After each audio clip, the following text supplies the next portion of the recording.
Hey Naomi, how are you? Hi, I am good. I'm here at Pod UK. How are you? I'm fantastic, also here at Pod UK. What are the chances? The chances we're here. And this is the first time we've met. So we've Yes. exchanged messages for ages on Discord. Yes, we are very active in the podcast Discord, where all the cool kids hang out, and all the cool kids who love podcasting. So how does it feel being at an event where there's this absolute kind of community vibe, where there's all sorts of people that create content the same as you? And Yeah, I think it's really interesting. I think it's, for me, it definitely feels like a learning experience. So I've really enjoyed, I've been to a couple of panels. I'm doing a workshop later with the lovely Where podcast, who's sitting beside me, but you can't see.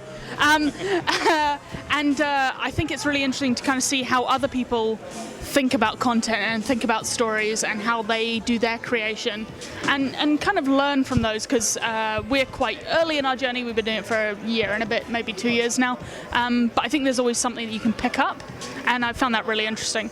cool. So for anyone who doesn't follow your podcast, anyone who doesn't know, what can you tell them? Why should they listen to your podcast? Okay, so if you love the D&D, we do the D&D, but we slam it down to 30 minutes. I edit out anything which doesn't make me laugh. So we only keep the good stuff in. You can see the three of us. We have a large cowman who knows how to cook, but little else.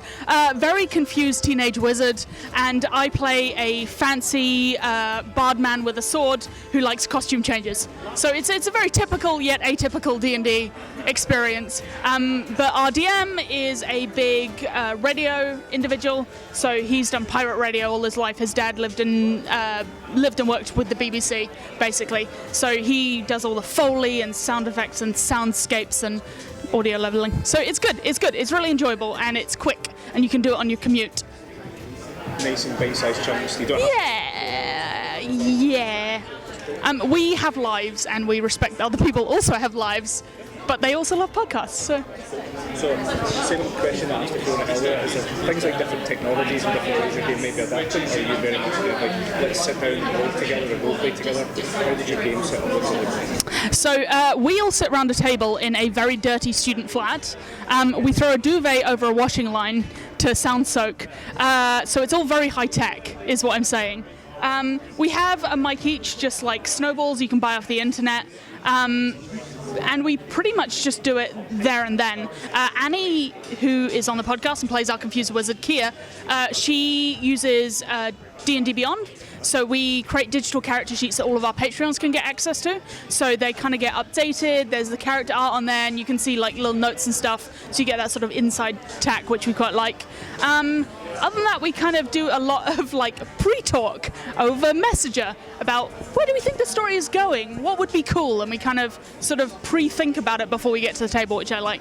Almost like characters getting together and then players getting together. Yeah, that's the one. I think it's really important to like every once in a while just be like, hey, is this story going where it needs to go? And I think that in our first couple of episodes, we were a bit timid, where we should have been braver. So we were like, oh, if we were playing D&D, we wouldn't do this. But this is a podcast, so I'm going to open that door and die. And it's kind of having that bravery to do the things that you wouldn't usually do. That's very cool. Yeah.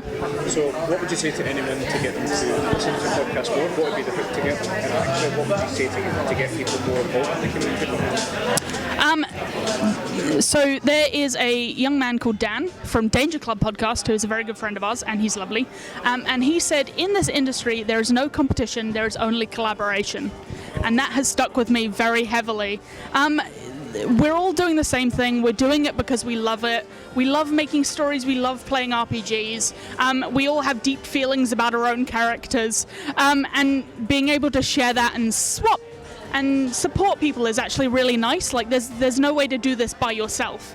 You know, you need to get other people involved, and the UK RPG sort of podcasting community is really positive. Like people are really keen to like retweet your stuff and just say hey, and I've already been given a cookie by 2 people today. So like it's good stuff all around, and that's kind of what I like about it, is that sort of sharing and creating together. So I guess the closing thing is, where can people find your podcast? How can you get in touch with you? So we have a link tree. So linktr.ee/powerwordroll. And from there, you can find the links to everything. So we're on Twitter, we're on Instagram, we're on Facebook, we're on Spotify. We have an email. Just get in touch with us. We'd like to hear from you. Sweet. Thank you so much for your time. High five. Yeah! Powered roll.